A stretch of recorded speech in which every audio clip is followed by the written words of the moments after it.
We do it every single Monday. It is time for the Football G-Spot with Coach Gruden and Greg Olsen. Dave, take it away. It's got a bunch of things to get into. We'll let this go. Everybody. Can I finish my point? All right, got a bunch of things to get into with you guys. I'm going to start last night late. We got a brawl at the end of the game. I'm not 100% sure what caused it. I guess Branch was saying he was being blocked in the back. He walks by Mahomes. Mahomes sticks out for high five. He ignores it. Mahomes slaps him 5 anyways, pats him on the shoulder. And then next thing you know, Branch cheap shots Juju Smith-Schuster, and all hell breaks loose on the field. Dan Campbell after the game press conference. This is not what we do here. We don't, I mean, that's a crazy cheap shot. This is not what we do here. We don't do this. I'm going to start with you, Coach. Is there any element of Dan Campbell when he's publicly going, this is not what we do here, that you're kind of happy with the fight? You lost by 2 scores. This is a big game. So you're saying to the media, we don't do it. But in your heart, you're like, I like the fight that my team's showing, even if it's a cheap shot. Or is this just something, I don't know, you find the guy and you're like, we actually don't do this here? Well, I think the Lions have already proven they're going to fight. They're going to fight until the end. They fought through injuries. They fought rehabbing this whole franchise. I mean, they've been fighting their butt off for a few years. That's taking it too far. That could have escalated into something really bad.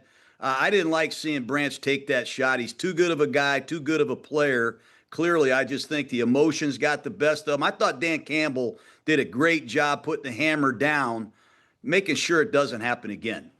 Greg, same?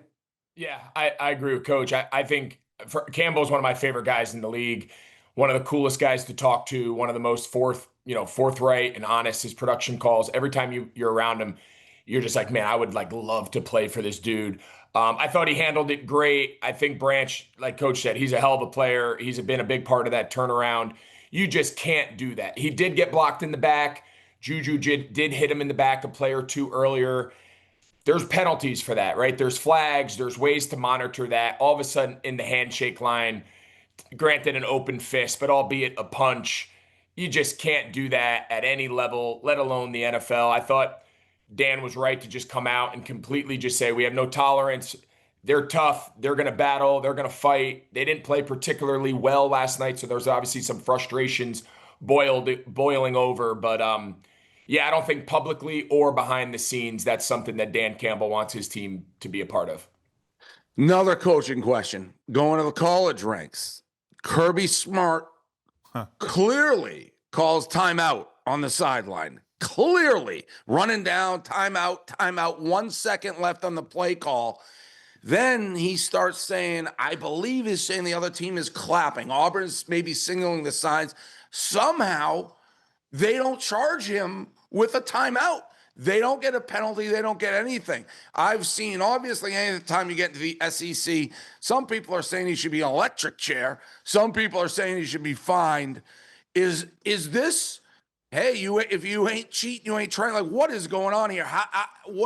Is this over the line? Coach, we'll start with you. Christmas. He changed his mind. Give the guy a break. I've had several times where I've taken a timeout and an official says, are you sure you want that timeout? And I said, no, I guess I don't. I mean, we are allowed to make a mistake once in a while and see if we can change our mind. Fortunately for the referee, for Georgia, they gave Kirby Smart a mulligan. But I was at Georgia, Dave. Me and Malisack were at Georgia watching them practice. As far as I'm concerned, nobody should criticize Kirby Smart. He is the baddest dude in college football. He runs the best practices. I love Kirby Smart. As far as I'm concerned, he can do whatever he wants. Mulligans? Mulligans? Coach, I'm surprised. I thought you were going to say it's your own fault if they're simulating your snap count. I know how much you hate guys clapping for the snap count. So I thought that's the direction you were going to go. I think the notion that he should be fined is absurd. I mean, listen, this is the gamesmanship of a sideline in football. You are trying to get every call. If your guy holds, you're sure as hell not raising your hands. You don't call fouls on yourself. This is not like backyard football, backyard street basketball where you got to call fouls on your own. The referees have to make a decision. he clearly was calling timeout.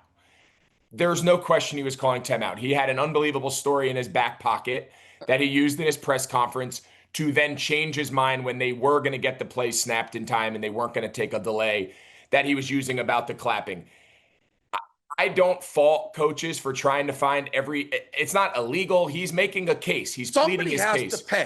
Somebody has to pay. Then the ref has to pay. The ref was wrong. I think it's no different than if there's a blatant pass interference or there's a blatant face mask and they miss it. Like, there are rules for the refs to officiate by.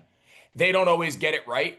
Coaches they plead their case the entire game. That referee on the sideline has Kirby Smart in his ear, arguing and defending everything. It's just the nature of the sport. Pass interference. The guy, that's. Oh, he called timeout. He 100% called out. So and you blew your whistle and stopped and said timeout. You can't overturn it. Yeah, you can't overturn it. I'm saying the burden, in my mind, is on the officials, not on Kirby Smart. Then you got these officials lately getting away with murder. You have to fire or suspend that. Like, that is, he called timeout. You gave him a timeout. He says he's clapping or whatever. Go to the booth. He wasn't clapping. He wasn't. Auburn has been on the back end of this all season long. Back to the NFL. We go back and forth. This is a two-part. First of all, Tua. The Dolphins are in disarray. Tua gives a press conference, and I've seen some different takes on it. He essentially stands up there and says, listen, guys aren't coming to meetings. They're late. We have no leadership. We need a leader. Now, he's the quarterback of the team. He's playing his ukulele. Greg, start with you. What do you think of airing out the laundry here? Yeah, so twofold. I think player-led meetings, like we always had a saying, if there's starting to be player-led meetings, let alone in week 4 and 5, you might as well just pack your stuff up because you're probably all getting fired. I think player-led meetings are usually when all hell has broken loose and there's nobody running the show and things have just gotten completely out of touch. That's my experience around locker rooms that felt the need to do those. I'm also a big believer that when it comes to like players and what's going on in your meetings, I don't mind a guy standing up there and being honest. There's been many times in my career where I stood in front of a camera and I said, listen, we stink. We haven't been good, but I think you have to include yourself in the negative. I always believed if I'm going to stand there and be critical, I'm going to include myself in the group. It can't be those guys are not doing a good job. Those guys are being late. Those guys are not paying attention to detail, whatever it is. So I think that was his mistake. I don't mind him being honest. I don't like the fact that it appeared that he was talking about everyone other than himself. I don't personally like that. I don't think that's the job of standing at the podium. Behind closed doors, you can be very honest with guys. In public, as the quarterback, when things are bad, or as a leader of the team, whether it's your fault or not, you have to put yourself as part of the problem. If not, it's going to appear me versus you, and I think it just makes things get worse. Coach, what do you think of player meetings? Well, I think player meetings have a purpose. Obviously, you don't want to have a lot of those player meetings, and sometimes when adversity strikes, you count on your players to collect their thoughts individually, and maybe they can come up with some solutions. But I don't like players or coaches airing the dirty laundry to the public. I think there's a lot better ways to handle this. I used to tell our PR guy before anybody got on the podium after a tough loss, just make sure they compose themselves, collect their thoughts. Tua's got to show up in that building today and see his teammates, and he's going to have to address it with them individually and collectively. That can be uncomfortable. I just don't like players and coaches getting behind a microphone after a game and airing dirty laundry. I don't think it helps anybody. I saw, I'm always kind of obsessed with like what's going on with the fashion and whether you can equate, well, this guy dresses like that, that's why they stink. We have 2 coaches in the league wearing capri pants. All right, we got 2 guys wearing capri pants.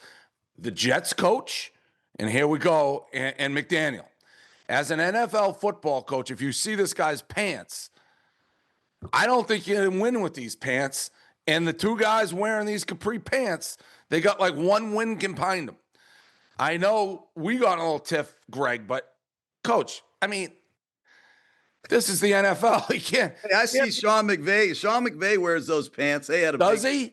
Yeah, I seen Raheem Morris wear those pants. Those pants are really fancy. I don't think they would look good on me, but I always thought this, Dave. You show up to the stadium, just like the players show up at the stadium. You go to your locker and you wear what everybody's wearing. You don't put on your designer shoes and your Barstool hat and you got all these shirts with all these slogans on them. Some of the gear these coaches are wearing now, it's ridiculous. I like the coaches to look like coaches and be in a uniform that all the coaches are in, but I'm old school. I'm sure I'll be criticized for that as well. I wouldn't mind going to suits. I like the Tom Landry, the old suit on the coach. I kind of like that. Greg, I don't know. You've stepped up your fashion game since the first episode. What do you think of capri pants on the sidelines? Yeah, I don't know. I kind of agree. I think there's probably guys out there, if we really polled how many times McVay or has Shanahan wore them, or, you know, some of the guys that are regarded as like the new whiz kids and kind of one of the top minds in the league. I'm sure they've worn them before. I think when you're losing, I think everything from what you wear to how you talk to what your hair looks like to how big your play sheet is. I think when you are losing, and, you know, for the Jets, no wins, and obviously Miami's got one, I just think you're going to be criticized on everything you do. I think if they were 5-1, I think it'd be cool. I think if you look back a couple years ago, McDaniel's wearing probably the same outfit. Yeah, Miami's probably winning a bunch of glasses. Yeah, like, and I think he was cool, and I think it was fun, and he was hip, and he was a little different, but he was in Miami, and it worked, and they were winning games. So I don't know. I think the nature of the NFL is everything you do is going to come under scrutiny. If you don't want to be criticized, just win. No one cares about anything else. Just find ways to win, and you can do whatever the hell you want. All right, I'll see if we have this clip, but apparently it's standing out. First game you've been back in Carolina, right, Greg? Yes, I've done a couple over the years. First one this year. First one this year. Oh, so then, what? This is the first time giving you an ovation? Panthers legend Greg Olsen. I got misled here. Coach is like, we should put this up there. They gave him a big standing O. I thought it was the first time you've been back there. The first time he's been back there, Dave, when Carolina is on its way back. Carolina had an empty crowd. They weren't even on the map. They just beat the Dallas Cowboys. Rico Dowdle looks like Jim Brown. And here comes Greg Olsen up there, and the crowd was packed, and they went nuts. See, you have missed the point here, Dave. Well, the Carolina Panthers are surging, and their Ring of Honor tight end was like an exclamation point of enthusiasm. Well, see, there you go, Coach. Thank you for defending me against this guy. You got Ring of Honor yesterday? You just were in the booth calling the game for the 10th time. Soon to be Ring of Honor. No Ring of Honor yet. All right. I wanted to put that up. I got misled. Have you gotten a standing O there before?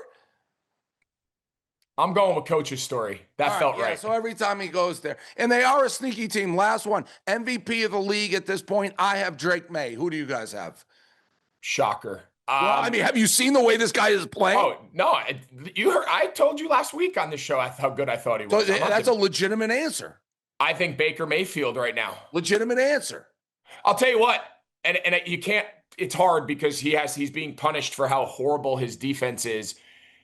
Dak Prescott, he's not the MVP because there's a win-loss component to this.